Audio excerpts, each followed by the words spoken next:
وآله الطيبين الطاهرين المعصومين المظلومين. أما بعد فقد قال الله تبارك وتعالى في القرآن المجيد بسم الله الرحمن الرحيم يا أيها الذين آمنوا كونوا أنصار الله. ایک سروات بھیجے محمد والے.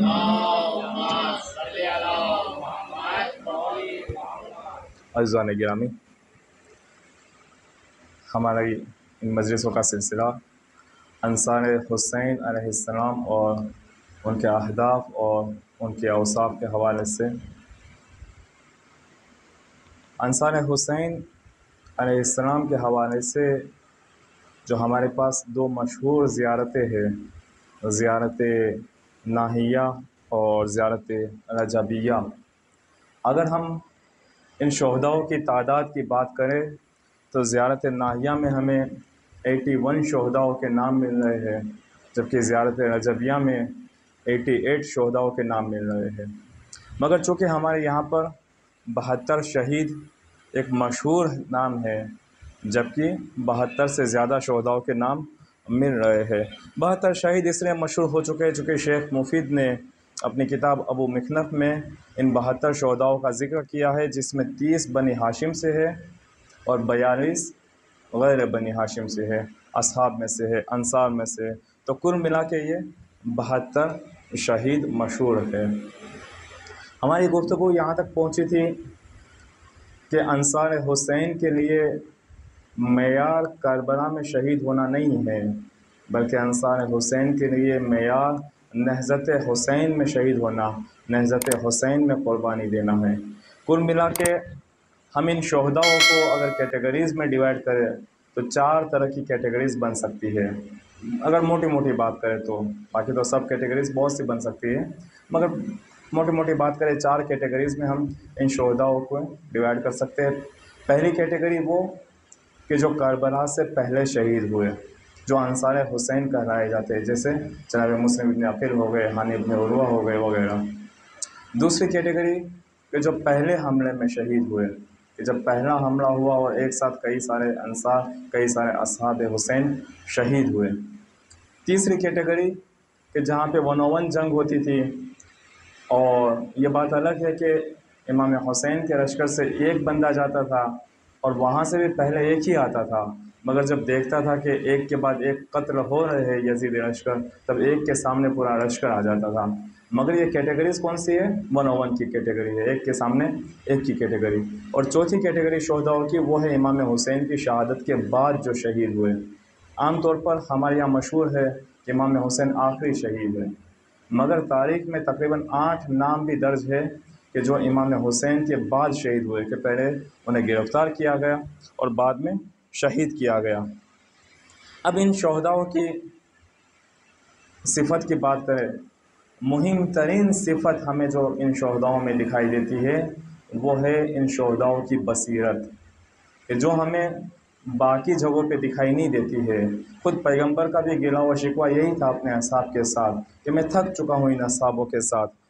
اور یہی صلح حدیبیہ میں جو اعتراض کرنے والے تھے، یہی پیغمبر کے اصحاب تھے کہ وہ کہتے تھے کہ آپ نے جو ہے مال غنیمت صحیح سے تقسیم نہیں کیا، آپ نے عادلانہ مال غنیمت تقسیم نہیں کیا.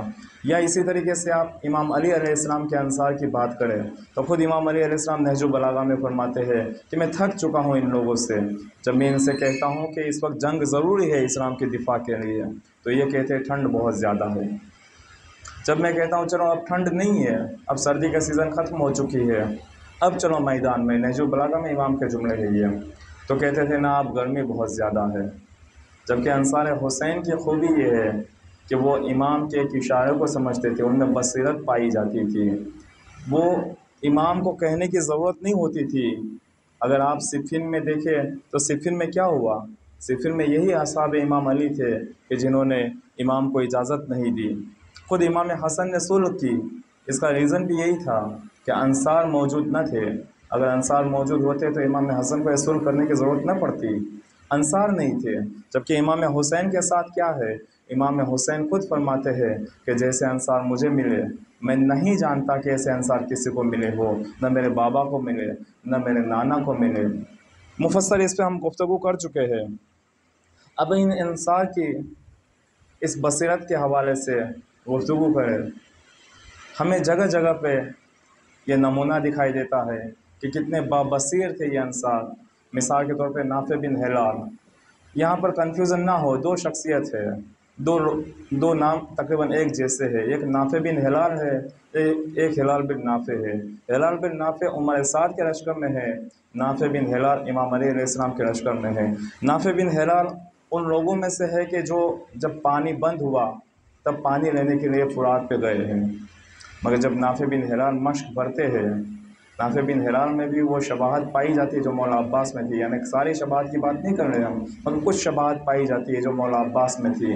نافع بن ہلال کی یہ بصیرت تھی کہ نافع بن ہلال مشق میں پانی تو بھرتے ہیں مگر ایک بند پانی نہیں پیتے ہیں کہ میرا امام جب پیاسا ہے تو ایک امام کا محب کیسے پانی پی سکتا ہے۔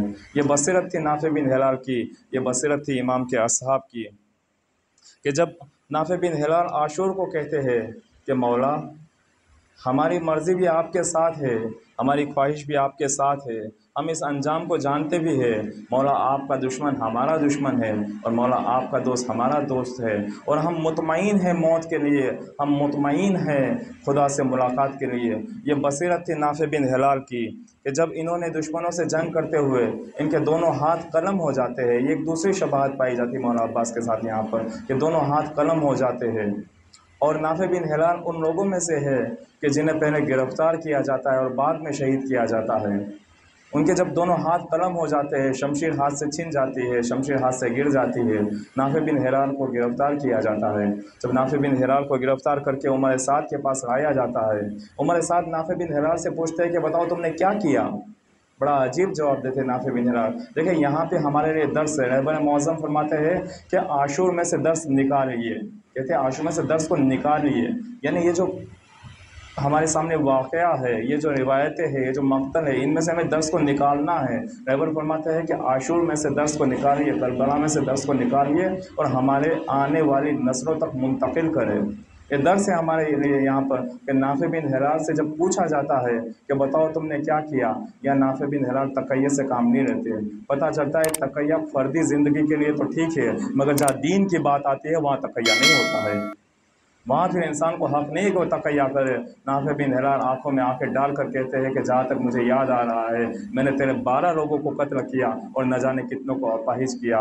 تبھی عمر سعد شمر کو حکم دیتا ہے کہ نافع بن ہلال کو شہید کیا جائے، مگر یہ نافع بن ہلال کی بصیرت تھی کہ نافع بن ہلال ڈگمگائے نہیں، یہ تشخیص دی کہ مجھے اس وقت کیا کرنا ہے، مجھے تقیہ میں کرنا ہے، جواب الٹا سیدھا دینا ہے یا سیدھی آنکھوں میں آنکھیں ملا کر بات کرنی ہے۔ یہ امام حسین کے انصار کی بصیرت تھی۔ اگر آپ بصیرت کو ہم ایک جملے میں بات کریں، بصیرت یعنی کیا، مثال کے طور پر اگر کہا جائے کہ بصیرت کا درس دینا ہے، آپ کیا درس دیں گے؟ ہمیں اپنے بچوں کو بصیرت کا درس دینا ہے، کون سا درس دیں گے؟ کیا اسے نماز سکھائیں گے؟ کیا اسے روزہ سکھائیں گے؟ روزے کے احکام بتائیں گے؟ کیا قرآن کی تلاوت بتائیں گے انہیں کہ کیسے کرنی ہے قرآن کی تلاوت؟ بصیرت یعنی کیا؟ ابن عباس فرماتے ہیں کہ جب ابن عباس خوارج کے لشکر میں جاتے ہیں اور پھر امام علی کے پاس ریٹرن ہوتے ہیں، آ کے امام علی سے ابن عباس کہتے ہیں کہ مولا میں نے ان خوارجوں کے ساتھ بات کی، ان کو دیکھ کے آیا، ان کی پیشانی، ان کی ہتھیلی، ان کے جو پیر کے زانوں، وہاں پر میں نے ایسے ایسے نشان دیکھے جیسے اونٹ کے اوپر نشان ہوتے ہیں۔ اس کا کیا مطلب؟ اس کا مطلب یہ کہ یہ لوگ اتنے نمازی تھے، خوارج نمازی تھے، اور سارے خوارج ایسا نہیں تھا کہ مادیات کے پیچھے آ گئے اور امام کے دشمن بن گئے، ہرگز نہ، سارے خوارج ایسے نہیں تھے، ان کے چہرے سے ظہر ٹپکتا تھا، سادہ لباس تھے، زبان پہ قرآن کی تلاوت تھی، ہتھیلی پہ، پیشانی پہ، زانوں پہ ایسے نشان جیسے اونٹ کے نشان ہو، اتنی نمازیں پڑھتے تھے۔ پھر اگر کوئی چیز نہیں تھی تو کیا نہیں تھی؟ وہ ایک چیز نہیں تھی، وہ کیا تھی؟ وہ تھی بصیرت۔ بصیرت سب سے اہم صفت ہے۔ بصیرت یعنی کیا؟ بصیرت یعنی تشخیص دینا مجھے کب کون سا کام کرنا ہے، اس وقت میرا وظیفہ کیا ہے، اس وقت میرے امام کی مرضی کیا ہے، اس وقت میرے امام کا اشارہ کیا ہے۔ بصیرت یعنی امام کی باتوں کو سمجھنا، ان کے اشاروں کو سمجھنا۔ اگر ہم امام صادق علیہ السلام کی بات کریں،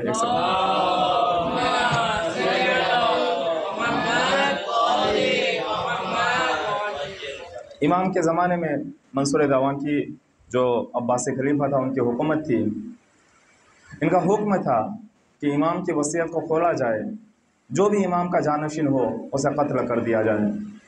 یعنی ان کا پلان یہ تھا کہ یہاں ایک امام تو شہید ہوئے، اس کے فوراً بعد دوسرے امام کو بھی شہید کیا جائے۔ اب آپ ذرا سوچیں، بیک ٹو بیک دو اماموں کی شہادت، کیا عالم ہوگا، کیسا ماحول ہوگا؟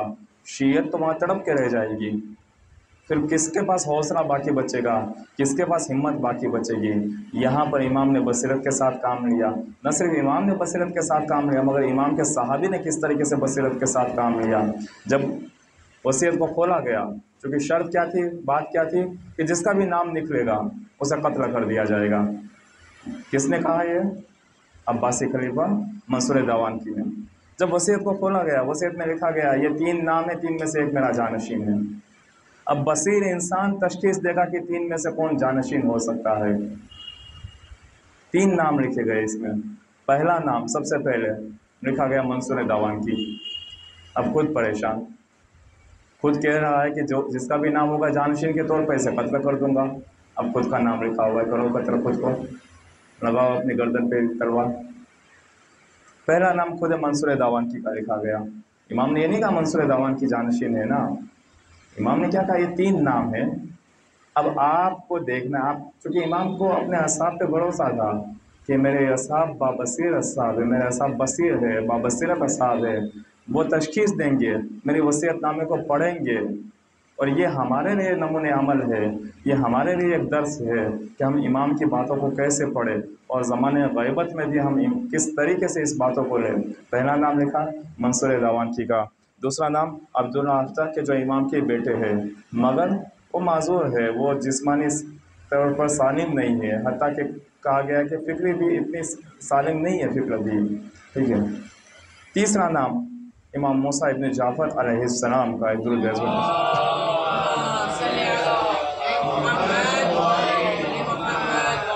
جب وصیت ابو حمزہ کے پاس آتی ہے، ابو حمزہ امام کا صحابی ہے، ابو حمزہ شمالی امام، ابو حمزہ کے پاس جب وصیت آتی ہے کہ اس وصیت سے کیا سمجھا جائے، 3 نام ہیں۔ اب دیکھیں امام کے صحابی نے کس طریقے سے وصیت کو پڑھا، کہا کہ پہلا نام منصور داوان کی کا۔ منصور داوان کی ظالم ہے، یہ کبھی جانشین امام نہیں ہو سکتا، ظالم کبھی جانشین نہیں ہو سکتا، ظالم جو درباری مولوی بھی کبھی صاحب منبر نہیں ہو سکتا۔ یہ ہمیں درس لینا ہے۔ اگر ظالم حکومت کے دربار میں جا رہا ہو کوئی، چاہے کسی بھی لالچ میں جا رہا ہو، چاہے سنسد کی سیٹ کے لیے جا رہا ہو، چاہے ودھان سبھا کی کینڈیڈیٹ شپ کے لیے جا رہا ہو، کسی بھی ریزن سے جا رہا ہو، ظالم حکومت سے رابطہ رکھنے والا یا ان کی چاپلوسی کرنے والا کبھی وارث انبیاء نہیں ہو سکتا، چاہے وہ کوئی بھی ہو، وہ نہیں ہو سکتا۔ پہلا نام منصور داوان کی کا کہا گیا، ابو حمزہ فرماتے ہیں کہ نہ یہ نہیں ہو سکتا جانشین، کیوں نہیں ہو سکتا؟ کیونکہ ظالم ہے۔ دوسرا نام عبدالرحمن کا کہا کہ یہ بھی جانشین نہیں ہو سکتا، چونکہ نہ ان کا بدن سالم ہے، نہ ان کی فکر سالم ہے۔ پھر بچا کون تھا؟ بچے امام موسیٰ ابن جعفر علیہ السلام، کہ وہ جانشین امام صادق علیہ السلام ہے۔ ایک درود بھی عظمت محمد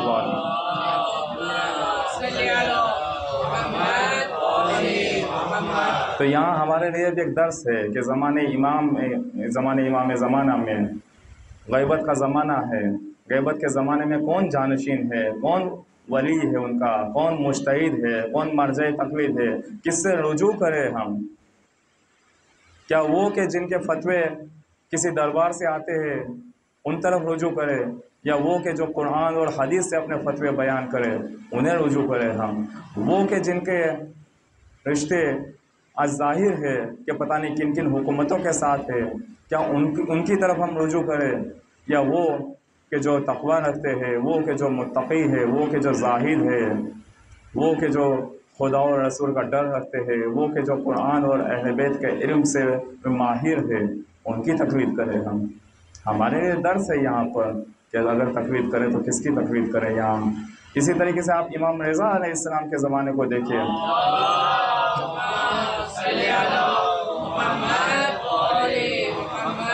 امام کی شہادت کے بعد شیعہ ایک گھر میں جمع ہوئے، اب امام کا جانشین کون؟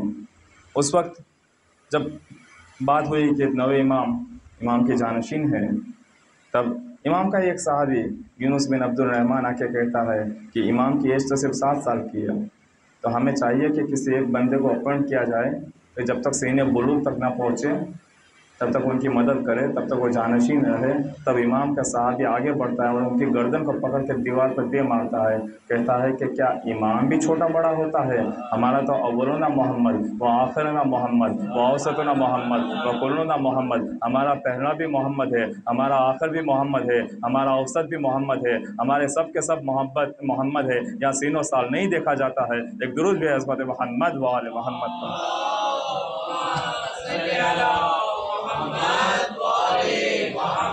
تو بصیرت یعنی قدرت تشخیص، بصیر انسان یعنی وہ کہ جو تشخیص دے سکتا ہے کہ مجھے کس وقت کون سا کام کرنا ہے۔ امام علی علیہ السلام نہج البلاغہ میں فرماتے ہیں کہ بصیر انسان کی 3 خصوصیات ہیں، 3 چیزیں بصیر انسان میں پائی جاتی ہے، 3 خاصیتیں بصیر انسان کی ہے۔ پہلی کیا؟ من سمع و تفکر، کہ وہ جب سنتا ہے تو اس پہ سوچتا ہے، اسے توڑتا ہے، اس پہ غور و فکر کرتا ہے، سیدھے سیدھا اس پہ یقین نہیں کر لیتا ہے۔ آج کل واٹس ایپ یونیورسٹی میں ایک چیز آئی، بھئی یہ حدیث ہے، یہ کتاب ہے، یہ جلد نمبر ہے، یہ پیج نمبر ہے، ہم نے آگے فارورڈ کر دیا، پتہ چلا کہ اتنی جلد ہے ہی نہیں اس کتاب میں۔ یہ بصیرت نہیں ہے۔ امام فرماتے ہیں بصیر انسان وہ ہے کہ جو جب سنتا ہے تو سوچتا ہے، تفکر کرتا ہے، اسے توڑتا ہے، سیدھا سیدھا یقین نہیں کر لیتا ہے، دوسروں کی باتوں پہ یقین نہیں کر لیتا ہے، اسے توڑتا ہے اس بات کو کہ اس میں کتنی سچائی ہے، یہ کہنا کیا چاہتا ہے۔ یہاں تک کہ افسوس کی بات ہے، ممبر کے اوپر سے بھی وہی سنی سنائی باتیں کہی جاتی ہے، چاہے وہ مقتل کی بات ہو، چاہے وہ فضائل کی بات ہو، چاہے مصائب کی بات ہو، چاہے اور کوئی بات ہو۔ آج کل ممبر سے بھی یہ ہو رہا ہے، جبکہ وہ بصیر انسان کی صفت نہیں ہے۔ بصیر وہ ہے کہ جو پہلے سنتا ہے تو اس پہ سوچتا ہے، تفکر کرتا ہے۔ دوسری خصوصیت امام فرماتے ہیں وہ نظر و ابصر، کہ جب دیکھتا ہے تو دقت کے ساتھ دیکھتا ہے، وہ سیاسی، فکری اور تاریخی جریان کو اپنے نگاہوں کے سامنے رکھتا ہے اور پھر وہ اس چیز کو دیکھتا ہے کہ یہاں مجھے میسج کیا مل رہا ہے۔ جب کوئی کسی چیز کو دیکھا جھٹ سے اس کے اوپر عمل انجام نہیں دیتا ہے، جھٹ سے اس کے اوپر یقین نہیں کر لیتا ہے۔ تیسری چیز امام فرماتے ہیں منتفع بالعبر، کہ وہ تاریخ سے عبرت حاصل کرتا ہے، کہ جب بصیر انسان تاریخ کو دیکھتا ہے، تاریخ کو اپنی نگاہوں کے سامنے رکھتا ہے تو پھر دوسری مرتبہ سقیفہ وجود میں نہیں آتا ہے۔ جب بصیر انسان تاریخ کو اپنی نگاہوں کے سامنے رکھتا ہے تو پھر دوسری مرتبہ جنگ جمل نہیں ہوتی ہے۔ جب بصیر انسان تاریخ کو اپنی نگاہوں کے سامنے رکھتا ہے تو ایک بار پھر سے قرآن نیزوں پہ نہیں اچڑتا ہے۔ مگر آج ہم دیکھ رہے ہیں جس طریقے سے ہم نے پہلی مجلس میں کہا تھا کہ یا لیتنی کنت معکم فافوز فوزا عظیما، اے کاش میں ہوتا تو میں آپ کی نصرت کرتا۔ کل کو ایسا نہ ہو کہ 25-30 سال بعد ہماری آنے والی نسلیں کہے کہ کاش کہ میں 2023 میں ہوتا تو جب سویڈن میں قرآن جلایا جاتا تو میں بھی پروٹیسٹ کرتا، میں بھی احتجاج کرتا۔ آج ہماری شرعی ذمہ داری ہے کہ ہم جہاں پر بھی بیٹھے ہیں اس کے خلاف احتجاج کریں، اگر واقعاً بصیر ہے، اگر واقعاً بابصیرت ہے۔ چونکہ بصیر انسان کی خصوصیت یہ ہے کہ تاریخ کو، جو تاریخ ایسی تاریخ ہے جو تاریخ ذکر کرنے کے لائق نہیں ہے، ایسی تاریخ کو ریپیٹ ہونے نہیں دیتا، وہ قرآن کو پھر سے نیزے پہ چڑھنے نہیں دیتا۔ اور یہ غلطی ان سویڈن والوں کی بھی ہے کہ وہ سوچتے ہیں کہ قرآن کو جلا کے ہم اس تعلیمات کو جلا دیں گے۔ ارے انہیں پتہ نہیں ہے کہ ہمارے پاس اگر اسلام کی خوبصورتی پہنچی ہے تو اسی قرآن سے پہنچی ہے، اگر ہمارے پاس صبر و وفا کے جمال پہنچا ہے تو اسی قرآن سے پہنچا ہے، اگر ہمارے پاس سر رحم کی خوبصورتی پہنچی ہے تو اسی قرآن سے پہنچی ہے۔ اور اگر وہ ایک قرآن کو جلائے گا تو نہ جانے کتنے لوگ اس قرآن کو پڑھیں گے کہ اس کتاب میں ہے کون سی ایسی چیز کہ اس کو جلایا جا رہا ہے۔ جب لوگ اس قرآن کو پڑھیں گے تو قرآن سے نزدیک آئیں گے نہ کہ دور ہوں گے۔ ایک درود بے عظمت محمد و آل محمد پر۔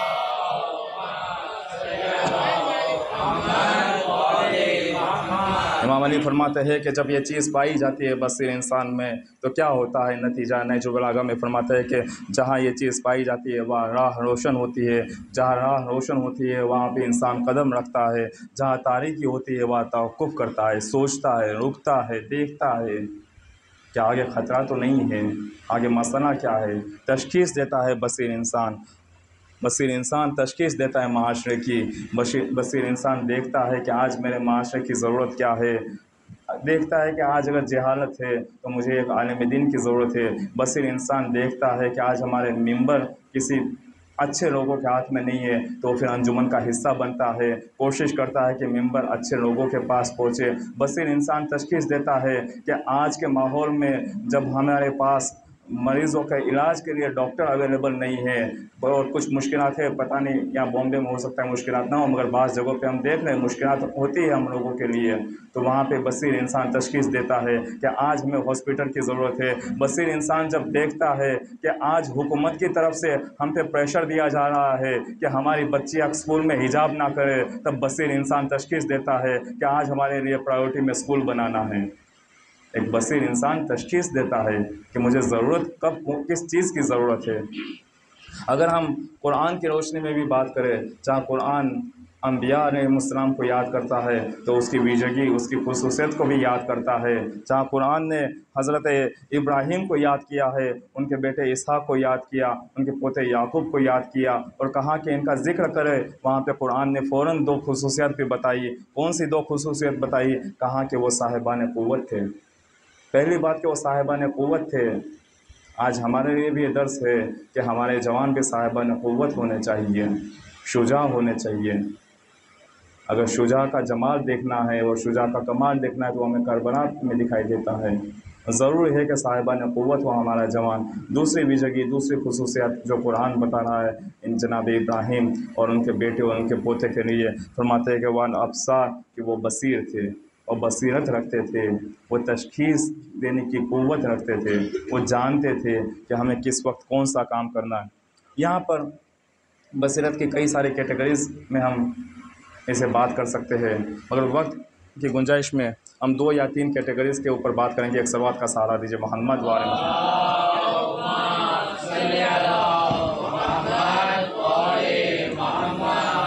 پہلی بصیرت جسے کہا جاتا ہے، علماء فرماتے ہیں کہ وہ بصیرت اخلاقی ہے۔ بصیرت اخلاقی کا کیا مطلب؟ امام علیہ السلام فرماتے ہیں کہ انسان بصیر، جو بصیرت رکھتا ہے انسان، اس کی سب سے پہلی نشانی یہ ہے کہ وہ اپنے عیب کو تو جانتا ہے مگر دوسرے عیب کی طرف چشم پوشی کر دیتا ہے، دوسرے کے عیب کو نہیں دیکھتا ہے۔ آج ہم اپنے اندر جھانک کے دیکھیے، ہمیں دوسروں کے تو سارے عیب پتہ ہے، فلاں یہ کر رہا ہے، فلاں وہ کر رہا ہے، فلاں کا کام یہ ہے، فلاں کا کام وہ ہے، فلاں تو نماز میں بھی نہیں جاتا، فلاں تو جمعہ پڑھنے بھی نہیں جاتا، فلاں عزاداری پہ بھی نہیں آتا، فلاں فرش اعضاء پہ بھی نہیں بیٹھتا۔ مگر ذرا ہم اپنے اندر جھانک کے دیکھیں کہ ہم کتنی نماز میں سستی کرتے ہیں، ہم شہوت کے کتنے دلدل میں پھنسے ہوئے ہیں۔ بصیرت اخلاقی پہلا نقطہ جو علماء فرماتے ہیں وہ بصیرت اخلاقی ہے کہ جہاں پہ انسان جو ہے وہ اپنی غلطیوں کو دیکھتا ہے، اپنے عیب کو دیکھتا ہے، اور جب انسان اپنے عیب کو دیکھتا ہے تو وہ حور جب اپنے عیب کو دیکھتا ہے تو حور علیہ السلام بن جاتا ہے۔ یہ بصیرت اخلاقی تھی جناب حور کی کہ جب اس نے اپنے عیب کو دیکھ لیا تو وہ حور علیہ السلام بن گیا۔ اسی طریقے سے امام علی علیہ السلام فرماتے ہیں کہ عقل مند ترین انسان وہ ہے کہ جو خود کے عیب کو دیکھتا ہے مگر جب دوسروں کے عیب کی بات آتی ہے تو اندھا ہو جاتا ہے۔ اور امام علیہ السلام ایک جگہ فرماتے ہیں کہ جو دوسروں کے عیب کو ظاہر کرتا ہے خدا ان کے عیب کو ظاہر کرتا ہے۔ ذرا سوچیں ہمارے اندر کتنے عیب موجود ہیں، اگر خدا نے اس کو ظاہر کرنے کا شروع کر دیا، دوسروں کو تو چھوڑے گھر والوں کو منہ دکھانے کے لائق نہیں ہوں گے۔ ہم خود اپنے اندر جھانک کے دیکھیں کہ ہمارے اندر کون کون سی مشکلات پائی جاتی ہے۔ ان گنت مشکلات پائی جاتی ہے۔ خدا نے ہمارے سارے عیبوں کو چھپا کے رکھا ہے، مگر ہم ہیں کہ دوسرے کے چھوٹے سے عیب کو بھی ہم سب کے سامنے بولتے پھرتے ہیں، سب کے سامنے کہتے پھرتے ہیں فلاں ایسا ہے، فلاں ویسا ہے، فلاں نے یہ کیا، فلاں نے وہ کیا۔ اگر خدا نے ہمارے کچھ عیب بھی ظاہر کر دیے، 1% عیب بھی اگر خدا نے ہمارے ظاہر کر دیے، یقین جانے کسی کو منہ دکھانے کے لائق نہیں ہوں گے۔ جب خدا ہمارے عیب کو چھپا کے رکھتا ہے تو ہمیں کیا حق بنتا ہے؟ یہاں پہ ان منافقین کے عیب کی بات نہیں ہو رہی ہے کہ جن سے اسلام کو نقصان ہو رہا ہے۔ کچھ لوگوں کے عیب ظاہر کرنے ہوتے ہیں، کچھ لوگ کے جن سے اسلام کو نقصان ہو رہا ہے ان کے عیب ظاہر کرنے ہوتے ہیں۔ ہم عام بات کر رہے ہیں، نارمل بات کر رہے ہیں۔ نارمل مومنین کے عیب ظاہر کرنے میں کیا مل جاتا ہے اپنے کو، سوائے تھوڑے سی مزہ، چلو چائے پیتے ہوئے تھوڑا ٹائم کٹ گیا۔ اس کے علاوہ انصاف سے بتائے کچھ ملتا ہے کیا ہمیں؟ یہ 10 منٹ کا مزہ ملتا ہے غیبت کرنے کا، اس کے علاوہ کچھ نہیں ملتا۔ ہاں اگر وہ اسلام کا دشمن ہے، اس سے اسلام سے کچھ نقصان ہو رہا ہے، تب تو حق بنتا ہے کہ اس کے عیب ظاہر کیے جائے کہ بھئی یہ بندہ اسلام کا دشمن ہے، اس بندے سے اسلام کا نقصان ہو رہا ہے، چاہے وہ کوئی بھی ہو، مگر ہم عام لوگوں کے عیب کیوں ظاہر کرتے ہیں؟ ہم ان کے تو عیب ظاہر نہیں کرتے، وہاں تو بولتے بھی نہیں ہے، ان کا تو تذکرہ بھی نہیں کرتے ہم، جن کا کرنا چاہیے، اس کا تو نام بھی ہماری زبان پہ نہیں آتا ہے، بلکہ کئی مرتبہ تو حجت الاسلام بھی لگا دیتے ہیں ان کے نام کے آگے، جن کی برائی کرنی چاہیے، جن کے بارے میں بولنا چاہیے، ان کا کوئی تذکرہ نہیں، عام مومن ان کی برائی کرتے پھرتے ہیں۔ امام صادق علیہ السلام کا واقعہ ہے،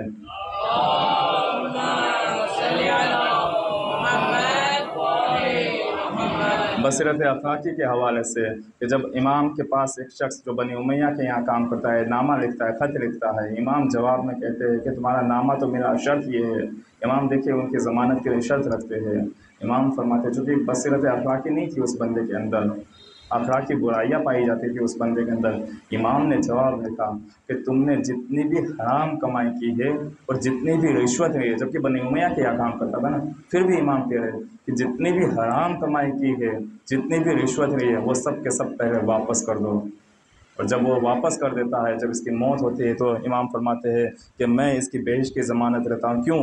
چونکہ اب اس کے اندر بصیرت اخلاقی پائی جاتی ہے۔ تو یہ جو تشخیص ہے انسان کو اپنے آپ کے ساتھ اپنے آپ کی تشخیص دینا کہ میں اس وقت کس دلدل میں پھنسا ہوا ہوں اور پھر اس میں سے باہر نکلنا، اسے کہا جاتا ہے بصیرت اخلاقی۔ دوسری بصیرت وہ ہے بصیرت دینی، صحیح دین کی تشخیص دینا، صحیح دین پر عمل کرنا، صحیح دین کی تشخیص دینے کے بعد اگر اس دین میں کچھ تحریفات ہو چکی ہے، کچھ خرافات آ چکی ہے تو ان خرافات کو سائڈ میں کرنا، وہ ساری چیزیں کہ جس سے دین کا چہرہ مجروح ہوتا ہے، وہ ساری چیزیں کہ جس سے اسلام کی بدنامی ہوتی ہے، ان کو سائڈ میں کرنا، اسے کہتے ہیں بصیرت دینی، صحیح راستے پر آنا۔ صرف کلمہ پڑھ لینا کافی نہیں ہے، کلمہ تو ذوالفقارین نے بھی پڑھا تھا، مگر جب ذوالفقارین کو عاشور کے دن پوچھا جاتا ہے، دیکھیں بصیرت دینی انصار حسین کے پاس کیسی تھی، جب ذوالفقارین کو پوچھا جاتا ہے کہ زہیر تم تو حسینی نہیں تھے، تم تو عثمانی تھے، تم اس کیمپ میں کہاں سے پہنچ گئے؟ تب زہیر پلٹ کے جواب دیتے عاشور کے دن کہ میرا یہاں ہونا اس بات کی دلیل ہے کہ اب میں وہ نہیں رہا جو تھا، اور اب میں حسینی ہوں۔ اسے کہتے ہیں بصیرت دینی۔ اسی طریقے سے واحد قلبی، بعض علماء فرماتے ہیں کہ واحد قلبی مسلمان ہوئے صرف 17 دن ہوئے تھے عاشور کے دن، جہاں تک مجھے یاد آ رہا ہے، اگر میں غلطی نہیں کر رہا ہوں صرف 17 دن ہوئے تھے عاشور کے دن واحد قلبی کو۔ واحد قلبی، ان کی ماں، ان کی زوجہ، بصیرت دینی ایسی تھی کہ واحد قلبی بھی میدان میں چلے جاتے ہیں جنگ کے لیے، اور واحد قلبی کے پیچھے پیچھے اس کی زوجہ بھی چلی جاتی ہے جنگ کے لیے۔ یہ ہے بصیرت دینی کہ جب دین کی تشخیص دے دیا انسان نے۔ تیسری بصیرت، چونکہ اس میں کافی زیادہ باتیں ہیں، مگر تیسری بصیرت وہ ہے بصیرت سیاسی۔ پہلی بصیرت بصیرت اخلاقی، انسان اپنے آپ میں جھانکے، اپنے آپ کو دیکھے تو کسی نتیجے تک پہنچے گا، اپنے عیوب کو دیکھے گا کہ میرے اندر کون کون سی عیب پائے جاتے ہیں، چاہے وہ غضب ہو، چاہے وہ غیبت ہو، چاہے وہ شہوت ہو، جو بھی اس طریقے کے عیب ہے انسان اسے دور کر سکتا ہے، تھوڑا مشکل ہے مگر دور کر سکتا ہے۔ دوسری بصیرت بصیرت دینی، یہ تھوڑی اور مشکل ہے، مگر انسان اگر مطالعہ کرے، کتابیں پڑھے، علماء سے بیٹھے تو اسے بھی حل کیا جا سکتا ہے اور صحیح دین کی تشخیص دے سکتا ہے، اسلام ناب محمدی کی تشخیص دے سکتا ہے۔ ایک درود ہے حضرت محمد وعلى محمد پر۔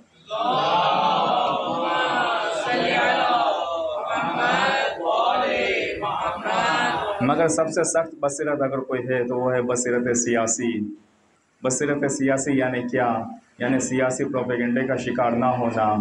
اگر آپ جنگ صفین میں دیکھیے، معاویہ کا لشکر ہے، معاویہ کے لشکر میں سے ایک بندہ، ایک شخص معاویہ کا سپاہی امام علی علیہ السلام کے حوالے سے الٹی سیدھی بات کر رہا ہے، امام علی کو برا بھلا کہتا ہے، تب جو ہے امام علی کے صحابی ہاشم بن عتبہ نے اس کو پکڑا، پوچھتا ہے کہ تم کیوں اس طریقے کی باتیں کرتے ہو، کیا بگاڑا تم نے تیرا اس شخص نے؟ تب وہ کہتا ہے کہ ارے یہ وہ علی ہے کہ جو نماز بھی نہیں پڑھتا، یہ وہ علی ہے جس نے خلیفہ سوم کو قتل کیا۔ یہ کیا تھا؟ یہ بصیرت سیاسی نہیں رکھتا تھا بندہ، پروپیگنڈا کا شکار ہوا تھا۔ کون سے پروپیگنڈا کا شکار؟ جیسے آج کل آئی ٹی سیل چل رہا ہے نا، وہ معاویہ کا آئی ٹی سیل تھا، اور اس نے اپنا آئی ٹی سیل چلایا تھا اور یہ پروپیگنڈا کیا تھا کہ علی نماز نہیں پڑھتے۔ آج بھی آئی ٹی سیل زندہ ہے، مگر آج کچھ اور لوگ ہیں، آج کا معاویہ کوئی اور ہے، آج کا آئی ٹی سیل کوئی اور ہے۔ ہمیں تشخیص دینا ہے، ایک ہی بات کو 50 مرتبہ ریپیٹ کرنے سے سچ نہیں ہو جاتی۔ آج کل تو مین اسٹریم میڈیا سے بھی پروپیگنڈا ہوتا ہے، ہمیں تشخیص دینا ہے۔ دور بیٹھے اس کا مطلب یہ نہیں کہ وہاں پہ ایسا ہی ہوا ہوگا، جو بھی الزام سارا الزام مسلمانوں پہ ہی ڈھا دیا جاتا ہے۔ تشخیص دینا ہے کہ نہیں، ایسا نہیں ہو سکتا۔ ہم نے پہلے ہی کل یا پرسوں کی مجلس میں ہم نے اس پہ بات کی تھی کہ اسلام یعنی کیا، شاید کل کی مجلس میں بات کی تھی ہم نے کہ جامع محمدی یعنی کیا، جو پیغمبر نے جو سوسائٹی بنائی تھی وہ کیا، اس میں مسلمان کا کردار کیا۔ مسلمان اس طرح کا کام نہیں کر سکتا، ہرگز نہیں کر سکتا ہے۔ ہمارے پاس یہ بصیرت ہونی چاہیے کہ ہم تشخیص دیں کہ اگر ہمارے سامنے کوئی ایسی بات آئے تو ہم کہیں کہ نہ، ہرگز یہ کام مسلمان کا نہیں ہو سکتا۔ مسلمان یعنی یہ، مسلمان یعنی قرآن پہ چلنے والا، مسلمان یعنی حدیث پہ چلنے والا، یہ کام مسلمان نہیں کر سکتا۔ اتنی تشخیص ہم دے سکتے ہیں۔ جب اس نے الٹی سیدھی بات کی تو پھر یہ ہاشم بن عتبہ اس کا ہاتھ پکڑ کے لے کے آتے ہیں، کہتے ہیں انہیں پہچانتے ہو؟ کہا ہاں۔ کہا یہ عمار ہے، کیا تم سوچ سکتے ہو کہ یہ عمار کسی بے نمازی کا دفاع کرے گا؟ کہتے ہیں کہ انہیں پہچانتے ہو؟ یہ اویس قرنی ہے، کیا یہ اویس قرنی کسی بے نمازی کا دفاع کرے گا؟ کون اویس قرنی؟ اویس قرنی کے جس کو زہاد ثمانیہ میں جن کا شمار ہوتا ہے، یعنی کہ 8 بڑے زاہدوں میں جن کا شمار ہوتا ہے، کہ جن کے لیے پیغمبر فرماتے ہیں کہ میرا دل چاہتا ہے کہ میں اویس کی زیارت کروں، میں اویس قرنی کو دیکھوں، یہ پیغمبر کے جرم ہے۔ وہ اویس قرنی کہتا ہے کہ یہ یمن سے اٹھ کے عراق آئے، کیا کسی بے نمازی کا دفاع کرنے آئیں گے؟ یہ اتنی بصیرت تو ہونی چاہیے تمہارے اندر کہ تم کس کے ساتھ کھڑے ہو، کس کا دفاع کر رہے ہو، کس کے خلاف کھڑے ہو۔ اور پھر اگر آپ دیکھیں آگے فرماتے ہیں کہ رہی بات خلیفہ کشی کی، تو تمہیں اتنا پتہ ہونا چاہیے کہ تم جس خیمے میں کھڑے ہو اسی خیمے کے کچھ افراد وہاں موجود تھے اور وہی خلیفہ کشی میں شامل بھی تھے، جبکہ پروپیگنڈا ایسا کیا گیا ہے کہ جو وہاں موجود نہیں ہے، بلکہ جس نے یہ بھی کہا کہ یہ کام نہ کیا جائے، تم انہی کے اوپر الزام لگا رہے ہو۔ کیوں اس طریقے سے ہوا؟ چونکہ بصیرت نہیں رکھتے تھے، بصیرت دینی نہیں رکھتے تھے۔ بصیرت کی اہمیت کس طریقے کی پائی ہے؟ بصیرت یعنی کیا؟ بصیرت مانو ایک فلائٹ میں اس کا پائلٹ فلائٹ اڑا رہا ہے، اور ایک ٹائم ہوتا ہے کہ جب آٹو پائلٹ موڈ میں فلائٹ کو کر دیتا ہے اور صرف کمپاس کو دیکھتا رہتا ہے کہ فلائٹ صحیح جگہ جا رہی ہے یا نہیں جا رہی ہے۔ بصیرت یعنی یہ، بصیرت یعنی ہمیں یہ دیکھتے رہنا ہے کمپاس کی طرح کہ میری موومنٹ صحیح دشا میں جا رہی یا نہیں، میں صحیح ڈائریکشن میں موو کر رہا ہوں یا نہیں کر رہا ہوں۔ بصیرت یعنی تشخیص دینا، اپنی موومنٹ پہ تشخیص دینا، اپنی حرکتوں پہ تشخیص دینا، اپنے ہر فعل پہ تشخیص دینا۔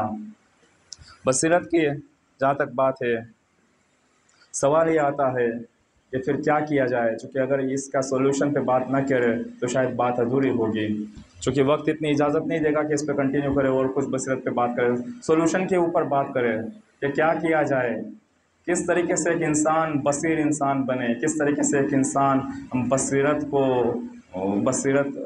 یافتہ انسان بن سکے۔ علماء فرماتے ہیں 3 چیزیں یہاں پر ضروری ہے۔ پہلی چیز وہ ہے تقویٰ۔ تقویٰ کے لیے خود پروردگار قرآن میں فرماتا ہے کہ جو کوئی تقویٰ رکھتا ہے ہم اسے ایک نور عطا کرتے ہیں، کہ جو اس کو صحیح راستے پہ چلنے کی ہدایت کرتا ہے، یعنی کہ تقویٰ آپ کو بتاتا ہے کہ مجھے کون سے راستے پہ چلنا ہے، آپ کو تشخیص، قابل تشخیص بنا دیتا ہے۔ آپ تشخیص دے سکتے ہیں کہ مجھے کہاں پہ جانا ہے، کس کا ساتھ دینا ہے، کس کے ساتھ اٹھنا ہے، کس کے ساتھ بیٹھنا ہے۔ تقویٰ یعنی کیا؟ تقویٰ یعنی مدیریت نفس۔ جو تقویٰ کا ہم معنی کرتے ہیں پرہیزگاری یا ڈر، عزو تقویٰ کا معنی پرہیزگاری نہیں ہے، تقویٰ کا معنی ڈر نہیں ہے۔ ڈر تقویٰ کے لیے ضروری ہے، پرہیزگاری تقویٰ کے لیے ضروری ہے۔ تقویٰ کا معنی نہیں ہے ڈر، تقویٰ کا معنی نہیں ہے پرہیزگاری، ورنہ تو ہم کہتے ہیں اتقوا اللہ، خدا سے ڈرو، پھر کہتے ہیں فاتقوا النار، جہنم کی آگ سے ڈرو۔ یہ کیا دونوں سیم معنی ہو گیا؟ ایک طرف ہم کہتے ہیں خدا سے ڈرو، ایک طرف سے کہتے ہیں جہنم کی آگ سے ڈرو. کیا خدا نعوذ باللہ جہنم کی آگ جیسا ہے؟ خدا کیا وحشی حیوان کی طرح ہے؟ خدا جو ایک کمال مطلق، جو ہمیں اپنی ماں سے بھی زیادہ محبت کرتا ہے، اس خدا سے ڈرنے کی بات کر رہے ہیں. خدا سے ڈرنے کی بات نہیں ہو رہی ہے، ہمیں اپنے اعمال سے ڈرنے کی بات ہو رہی ہے کہ جو تم اعمال انجام دے رہے اس سے تم ڈرو، نہ کہ خدا سے تم ڈرو. خدا تو محبت کرتا ہے انسان کے ساتھ. تقویٰ تمہیں نور عطا کرتا ہے، قرآن فرماتا ہے. بعض علماء فرماتے ہیں کہ نور قیامت کا نور ہے، جبکہ علامہ طباطبائی اور بعض دیگر مفسرین فرماتے ہیں کہ نہ، یہ نور جو ہے وہ دنیا میں ہی نور ہے، کہ جو متقی ہوتا ہے، جو تقویٰ رکھتا ہے، اسے اسی دنیا میں ایک نور عطا کیا جاتا ہے کہ وہ تشخیص دے سکتا ہے کہ مجھے کس راستے پر چلنا اور کس راستے پر نہ چلنا. کچھ لوگوں کا تقویٰ خشک ہوتا ہے، جیسے خوارج کا تقویٰ. خوارج بھی بظاہر تقویٰ رکھتے تھے، مگر وہ تقویٰ خشک تھا. کس طرح کا تقویٰ تھا وہ؟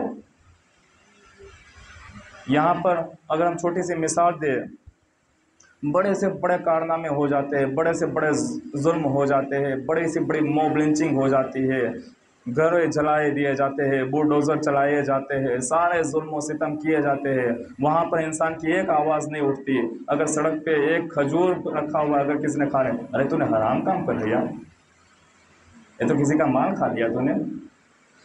اسے کہتے ہیں تقویٰ خشک، اسے کہتے ہیں خوارج کا تقویٰ. ہاتھی کا ہاتھی نکل جا رہے مسئلہ نہیں ہے، ایک چونٹی نہیں نکلنی چاہیے، اسے کہتے ہیں تقویٰ خشک. یہ خوارج کا تقویٰ ہے، یہ مومنین کا تقویٰ نہیں ہے. تقویٰ کے اگر ہم ڈیفائن کریں تقویٰ کو، مجھے ڈر اس بات کا ہے کہ کہیں موضوع چینج نہ ہو جائے اپنا. اگر تقویٰ کو ڈیفائن کرے، تقویٰ جو سورہ حجرات میں بتایا گیا کہ کسی بھی انسان کا مرتبہ بلند نہیں ہے، نجات پرستی نہیں ہے اسلام میں فلاں نجات سے ہوں، میں فلاں قبیلے سے ہوں، میں فلاں خاندان سے ہوں.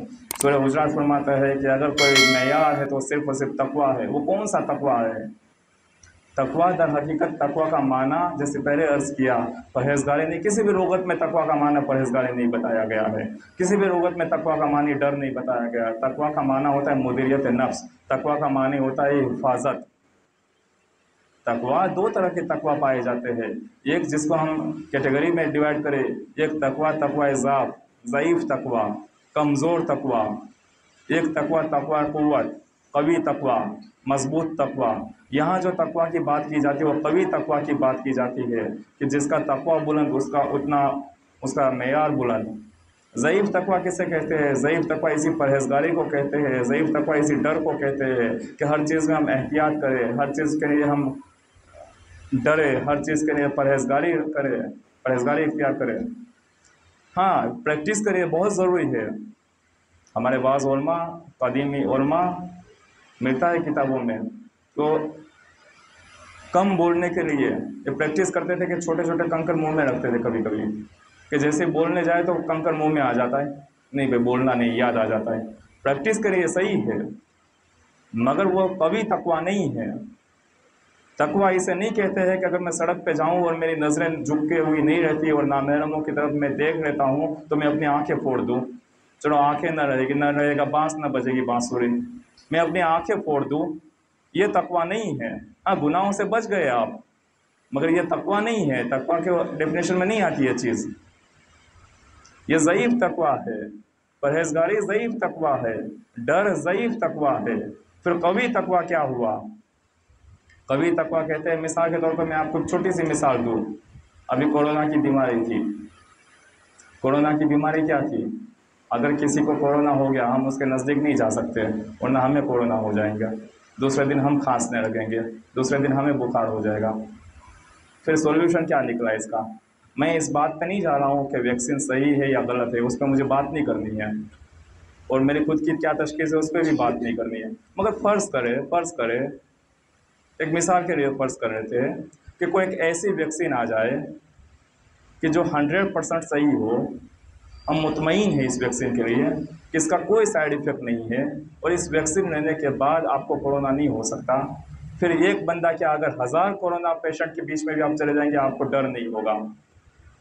کیوں؟